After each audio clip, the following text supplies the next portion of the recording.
Hello बच्चों, YouTube channel मेडिकोराज में आपका स्वागत है। फिजिक्स फिजिक्स हेलो बच्चों, यूट्यूब चैनल मेडिकोराज में आपका स्वागत है। फिजिक्स में मैथमेटिकल टूल से एक और नए लेक्चर के साथ माय नेम इज अखिल साठ। आज हम बात करेंगे फिजिक्स में मैथमेटिकल टूल्स में। आज का जो लेक्चर हमारा रहेगा वो लेक्चर हमारा रहेगा 5। यानी जितने भी हम पढ़ चुके हैं पीछे, कितना कितना जो मैथ्स के टॉपिक्स रहे हैं, क्या क्या हम पढ़ चुके हैं, क्या क्या हम जाने हैं। तो मेरी जो आपसे निवेदन जो रहेगा, क्योंकि जो हमने मैथ का आपको टॉपिक जो कवर किया था, उसका बेसिक सा फॉर्मेट ये रहा था कि आप ज़्यादा से ज़्यादा मैथ के बारे में जानें। जितना ज़्यादा आप मैथ के बारे में जानेंगे, फिजिक्स में ये कैलकुलस जो आपके जो क्वेश्चन होते हैं, कैलकुलस प्रैक्टिस क्वेश्चन होते हैं, तो उस प्रैक्टिस क्वेश्चन में आपको क्वेश्चन को करने में बहुत ज़्यादा आसानी होगी, क्योंकि जो हमारा जो टॉपिक रहा है मैथमेटिकल टूल, तो इसका बेसिक चैप्टर ही इसीलिए लेके आए हैं, क्योंकि इसमें ज़्यादा से ज़्यादा आप मैथ को देखो, जानो और सीखो, जिससे आगे के जो जितने भी चैप्टर रहेंगे, जैसे पहला हमारा चैप्टर यूनिट्स एंड डायमेंशन करके था, उसके बाद रहेगा हमारा वेक्टर रहेगा, मोशन पढ़ेंगे। ठीक है, इतने जितने भी आगे करके जो टेस्ट चैप्टर आते जाएंगे, तो जब आप प्रैक्टिस सेशन करोगे तो उसमें ज़्यादा से ज़्यादा आपको फेस जो प्रॉब्लम फेस करनी पड़ेगी मैथ से लेकर करके। यानी कि आज का जो लेक्चर है वो हमारा 5 रहेगा। यानी जितना भी कवर किया है हमने मैथ से ही कवर किया है। आज के लेक्चर में भी क्या क्या रहते हैं मैथमेटिक्स के टॉपिक, वो देखते हैं। ठीक है, चलिए शुरू करते हैं।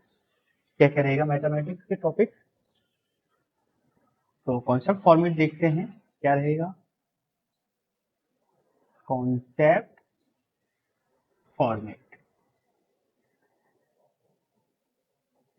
कॉन्सेप्ट फॉर्मेट क्या है आज का लेक्चर का हमारा। आज का लेक्चर का कॉन्सेप्ट फॉर्मेट है हमारा, फर्स्ट करके हो गया है। थोड़ा सा एग्जाम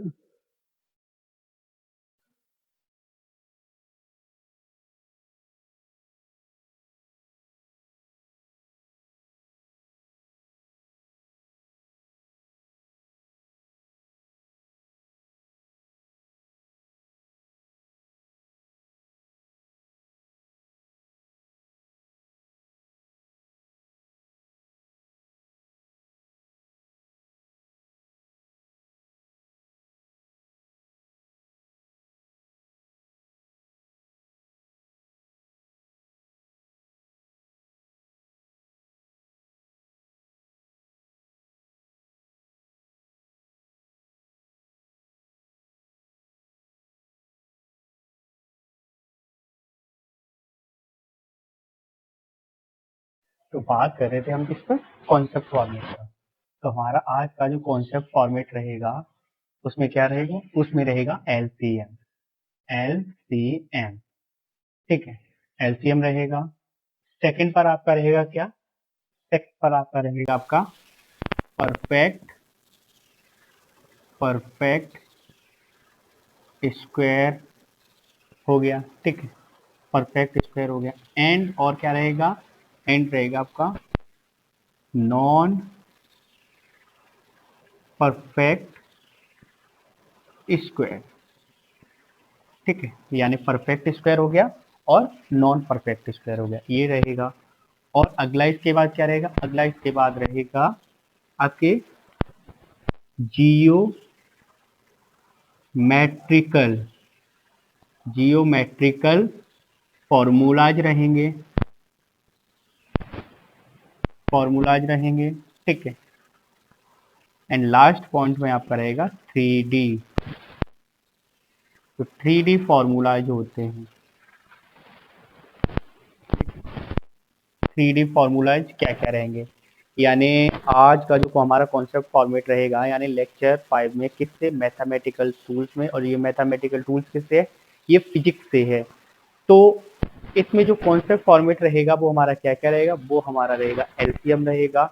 एलसीएम के बाद बात की जाए किसकी, तो उसके बाद रहेगा, उसके बाद हमारा रहेगा परफेक्ट स्क्वायर। यानी कौन कौन से परफेक्टली स्क्वायर होते हैं और कौन कौन से परफेक्ट स्क्वायर नहीं होते हैं। इसके बाद हम बात करेंगे किसकी, इसके बाद हम बात करेंगे जियोमेट्रिकल फॉर्मूला की, कौन सी किस टाइप के जियोमेट्रिकल फॉर्मूला जो है एक्चुअल में जियोमेट्रिकल होता क्या है, ठीक है, इस टाइप से हम जानेंगे। और अगला जो रहेगा वो 3D फॉर्मूला, यानी 3D फॉर्मूला किस बेसिस पर हो रहे हैं हम ये देखेंगे, ठीक है। तो चलिए शुरू करते हैं।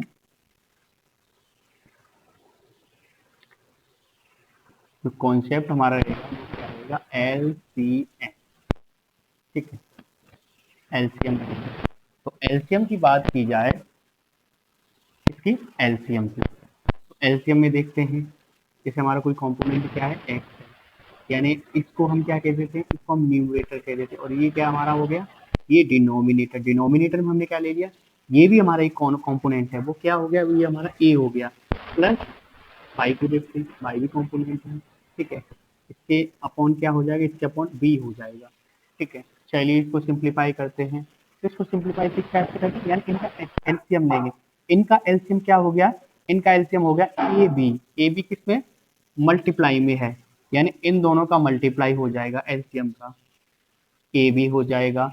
अब देखते हैं हमने क्या किया, जब इनका एलसीएम लिया है तो ए में किसका मल्टीप्लाई हुआ था, बी का हुआ था, बी का हुआ तो एक्स में किसका मल्टीप्लाई हो जाएगा, एक्स में मल्टीप्लाई हो जाएगा बी का, प्लस हो गया। अब बाई का देखते हैं, बाई के नीचे क्या डिनोमिनेटर आपका क्या हो गया, बाई के नीचे आपका डिनोमिनेटर हो गया है ए हो गया, सॉरी बी हो गया है। तो अब क्या करेंगे, अब बी में देखते हैं, बी में किसका मल्टीप्लाई हुआ है, इधर देखते हैं एलसीएम लेते वक्त, जब हमने एलसीएम लिया है तो इसमें हुआ है ए का मल्टीप्लाई हुआ है। जब ए का मल्टीप्लाई होगा तो हम क्या करेंगे, बाई में भी ए का मल्टीप्लाई करेंगे, ठीक है। इस टाइप से एलसीएम कंप्लीट होता है, ठीक है, इस टाइप से ये फॉर्मूलाज निकल के आते हैं, और इनको हम क्या कहते हैं, इनको हम एलसीएम कहते हैं।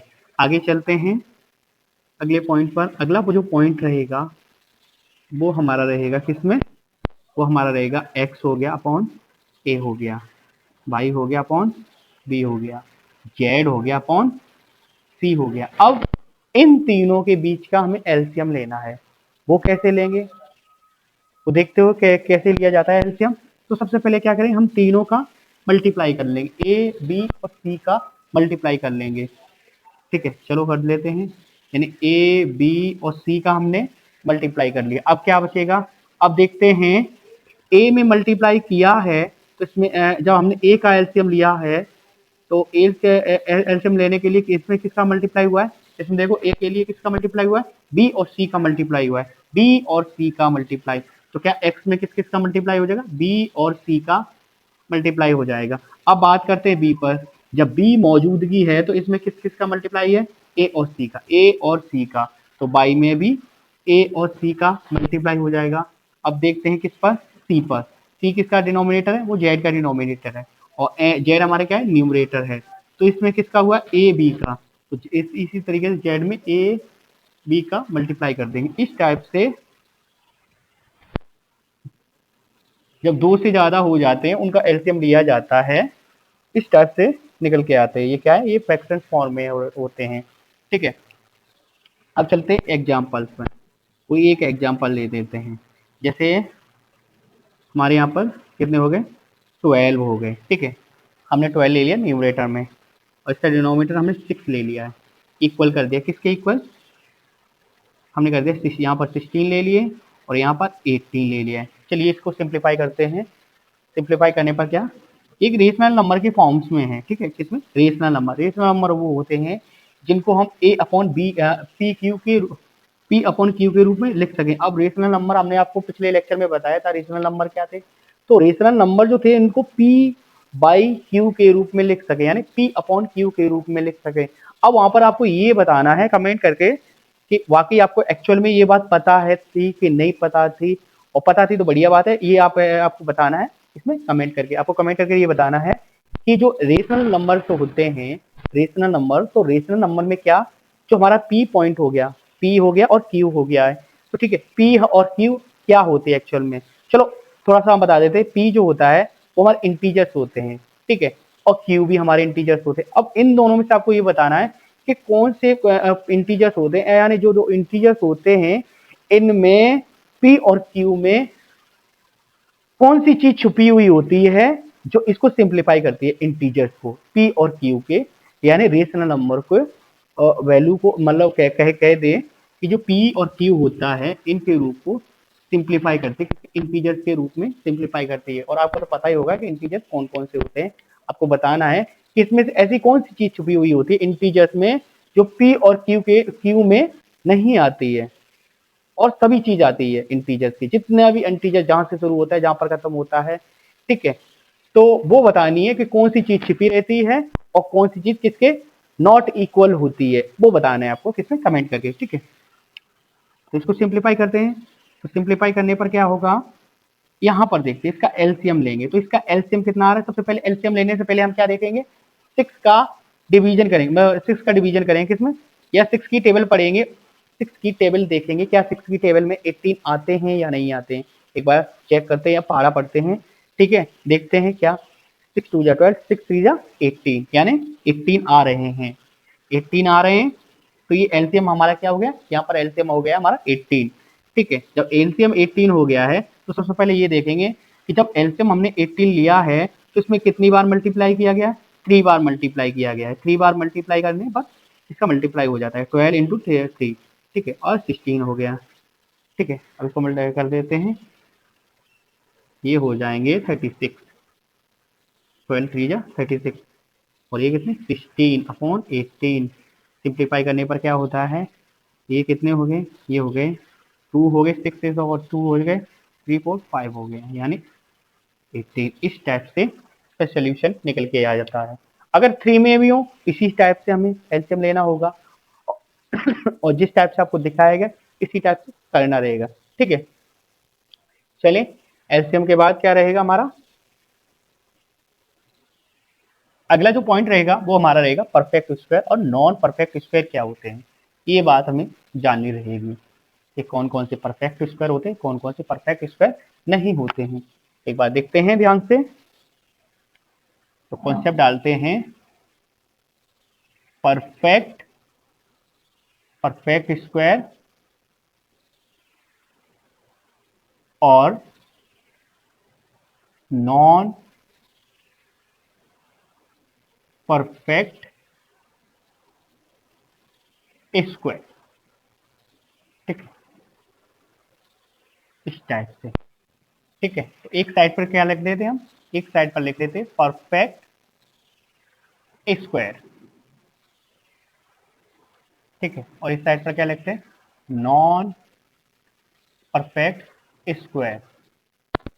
समझ में आ गया होगा पी का मतलब, कौन कौन से परफेक्ट स्क्वायर होते हैं, कौन कौन से परफेक्ट स्क्वायर नहीं होते हैं।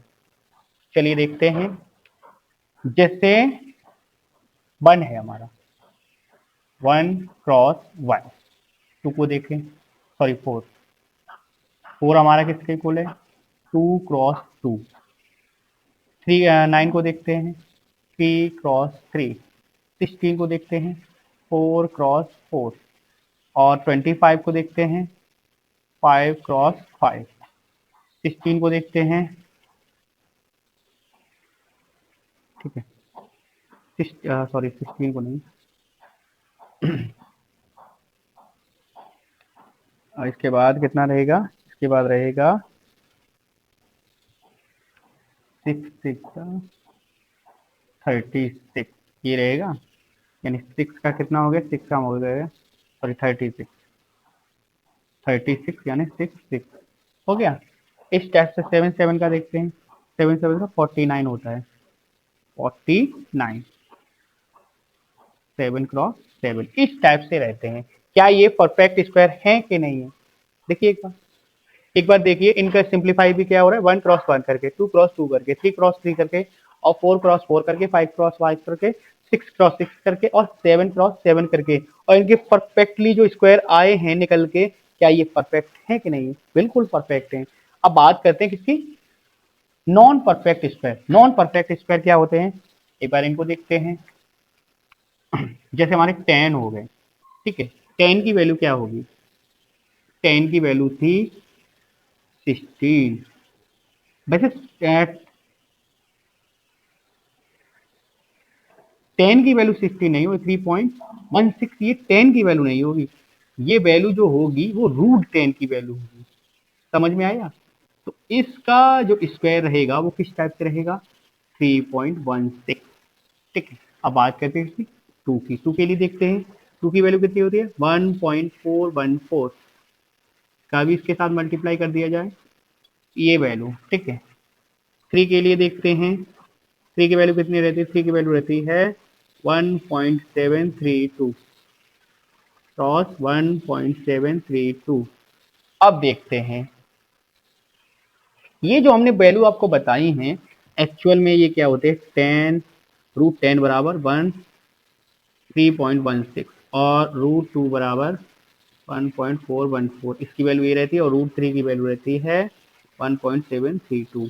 जब हम इसका स्क्वायर करेंगे, क्या करेंगे, स्क्वायर करेंगे तो इस पर जो रूट है, √10 है, √2 है, √3 है, इन पर जो रूट है वो हट जाता है।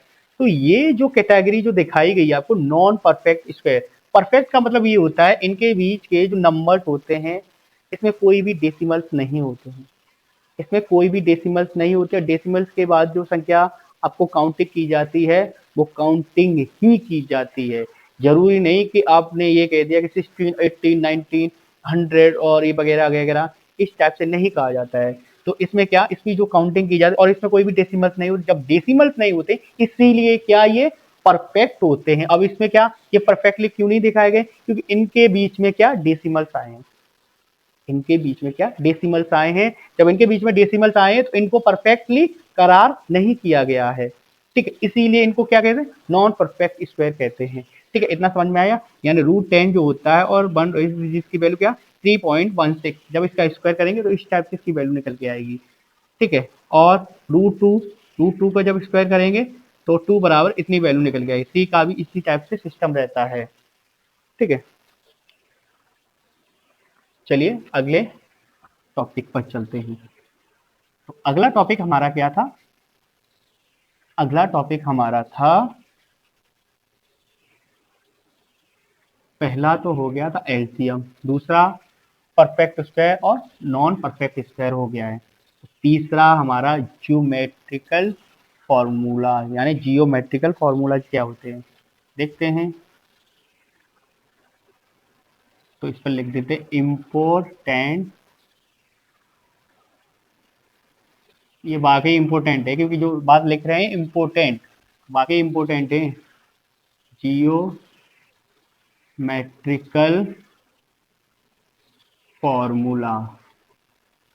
ठीक है, इसमें जो बात लिखी गई है वो बिल्कुल सटीक बात लिखी गई है। ये जो जियोमेट्रिकल फॉर्मूलाज हैं ये सच में आपके महत्वपूर्ण हैं। अब देखते हैं कौन कौन से आपके फॉर्मूलाज हैं जियोमेट्रिकल में। तो जियोमेट्रिकल में जो आपका स्क्वायर हो गया है, या सॉरी सर्किल हो गया है, सबसे पहले हम नाम डालें किस पर, सर्किल पर, या थोड़ा सा हम इस टाइप से लिख दें। तो जियोमेट्रिकल फॉर्मूला जो होते हैं इनका लिख देते हैं जैसे नेम हो गए। ठीक है, और क्या, इसके एरिया हो गए, एरिया, एरिया हो गए, और इनके पेरीमीटर हो गए, पेरीमीटर हो गए। ठीक है,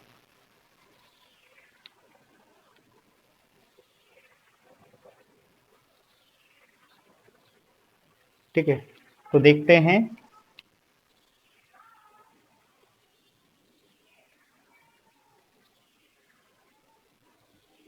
ज़्यादा थोड़ा लिखने में ही लिखते हैं, तब नीचे से सॉल्व करेंगे। इस टाइप से दिखाया गया है। ठीक है,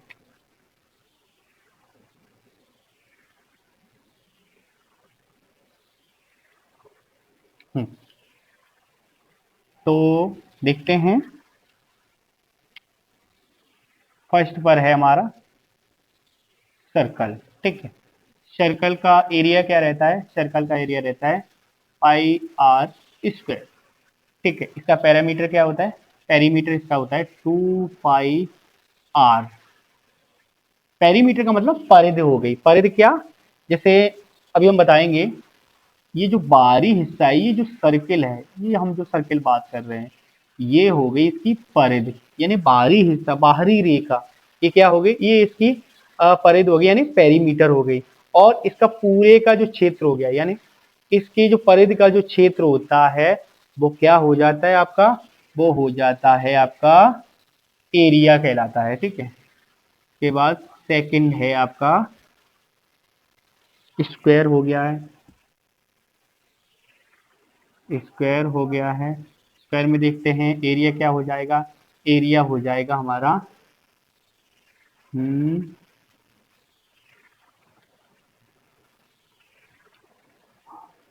स्क्वायर। ठीक है, जो भी हम मान लें, बी मान लें, ए मान लें या सी मान लें, कुछ भी मान लें, उसका स्क्वायर हो जाएगा। यानी एरिया जो रहता है इस टाइप से, इसकी जो इक्वल रहती है तो इसको हम ए स्क्वायर कह लेते हैं। ठीक है, इस टाइप से। अब इसकी जो क्या ना पेरीमीटर जो होती है वो क्या होगी, इसकी होगी पेरीमीटर 4a हो गया है। ठीक है, अब इसके लिए देखते हैं थर्ड के लिए क्या रह जाएगा हमारा, थर्ड के लिए हो जाएगा रेक्टेंगल। रेक्टेंगल के लिए देखते हैं तो रेक्टेंगल में क्या होगा हमारा, स्क्वायर की बात करते हैं तो रेक्टेंगल में हो जाएगा आपका ए क्रॉस बी, या कह दें लेंथ क्रॉस ब्रेथ, यानी इसकी लेंथ हो गई रेक्टेंगल की और उसकी ब्रेथ हो गई। अब बात करते हैं किसकी, पेरीमीटर की। तो पेरीमीटर क्या हो जाएगा आपका 2l प्लस बी, इस टाइप से आपका पेरीमीटर हो जाता है। रेक्टेंगल के बाद हमारा क्या रहेगा, रेक्टेंगल के बाद हमारा रहेगा सर्किल हो गया, स्क्वायर हो गया, रेक्टेंगल हो गया। अब हमारा ट्राइएंगल हो गया है, ट्राइएंगल हो गया है। तो ट्राइएंगल के लिए देखते हैं क्या हो जाएगा, ट्राइएंगल के लिए हो जाएगा और एरिया जो हो जाएगा वो क्या हो जाएगा 1/2 ए क्रॉस बी। अभी बताएंगे कि ए क्रॉस बी जो निकल के आया वो किस टाइप से निकल के आया है। एरिया तो इतना हो गया है, अब इसके पेरीमीटर देखते हैं। तो पेरीमीटर इसका क्या हो गया है, सम ऑफ ऑल साइड्स। ठीक है, ये हो जाता है इसका पेरीमीटर। अब अगला जो रहेगा, अगला हमारा क्या है, अगला है हमारा equal equal equal lateral. Equal lateral क्या होता है, इक्वल लेटरल का एरिया, इक्वल लेटरल का एरिया जो होता है इसमें क्या हो गया है, ए टाइप से तीनों इक्वल रहते हैं और इनके तीनों के सेम एंगल होते हैं। जब सेम एंगल होंगे और इक्वल रहेंगे तो क्या हो जाएगा, एरिया जो होएगा √3/4 ए स्क्वायर। ठीक है, इस टाइप से रहता है, इस टाइप से क्या रहता है √3/4 ए स्क्वायर। ठीक है, और इसका जो पैरामीटर रहेगा वो यही रहेगा सम ऑफ ऑल साइड्स। इसका भी यही रहेगा, या कह दें 3a कर लें क्योंकि ये इक्वली हैं, 3a। ठीक है, इस टाइप से रहता है। अगला जो रहेगा हमारा यानी 6 वो रहेगा ट्रेपेजियम। पेजियम क्या रहेगा, ट्रेपेजियम का देखते हैं। तो ट्रेपेजियम में क्या रहेगा, ट्रेपेजियम में रहेगा हमारा 1/2 और के लिए हो जाएगा a plus B into L. ये कैसे आया अभी हम बताएंगे। और इसकी जो साइड्स रहेंगी वो क्या रहेगा, सम ऑफ ऑल साइड्स। ठीक है, ये रहेगा इसका पेरीमीटर। इतना सब कुछ पॉइंट रहेगा आपका किसमें, ये रहेगा आपका इम्पोर्टेंट जियोमेट्रिक फॉर्मूलाज हैं उसके लिए। ठीक है, अब देखते हैं सर्कल क्या होते हैं, हेडिंग डालते हैं और ये देखते हैं कौन किस टाइप से का फॉर्मूला निकल के आता है। सर्कल, ठीक है, जैसे हमने कोई सर्कल बनाई इस टाइप से सर्कल, इसका एक सेंटर पॉइंट हो गया है। ठीक है, सेंटर पॉइंट हो गया और ये क्या हो गया आपकी, ये होगी आपकी रेडियस, रेडियस यानी आर। ठीक है, ये सर्किल है, सर्किल यानी रिंग की तरह। जो रिंग होती है आपने देखा होगा उसकी तरह ये एक सर्किल है। या हम बात करें किसकी, जैसे आपने देखा होगा जो जो कौन होते हैं दौड़ते हैं तो उनको क्या कहते हैं, धावक कह ले, या जो प्लेयर्स होते हैं जो रनर होते हैं यानी दौड़ते हैं किसमें, किसकी सेप में दौड़ते हैं, एक रिंग की सेप में दौड़ते हैं। तो उसको मान ले सर्किल, जो इस टाइप से, समझ में आया। तो ये एक सर्किल होगी जिसकी रेडियस क्या है, रेडियस आर है। अब बात करें किसकी, एरिया की, तो इसके जो एरिया निकल के आएगा वो क्या निकल के आएगा, पाई आर स्क्वायर। इसका जो एरिया निकल के आएगा वो क्या निकल के आएगा, पाई आर स्क्वायर। ये जो एरिया निकल के आएगा वो किसके निकल के, वो इसका एरिया निकल के आएगा। ठीक है, समझ में आया।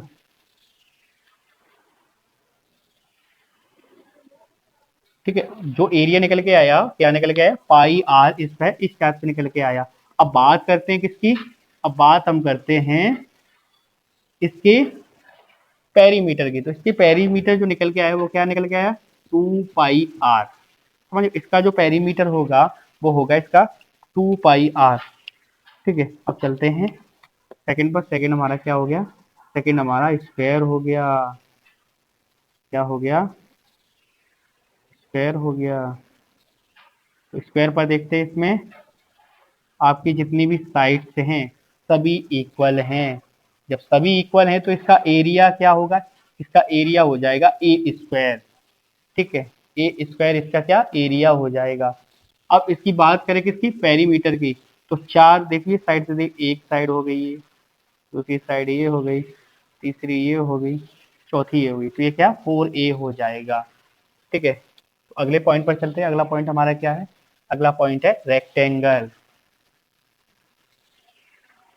क्या है, रेक्टेंगल को देखते हैं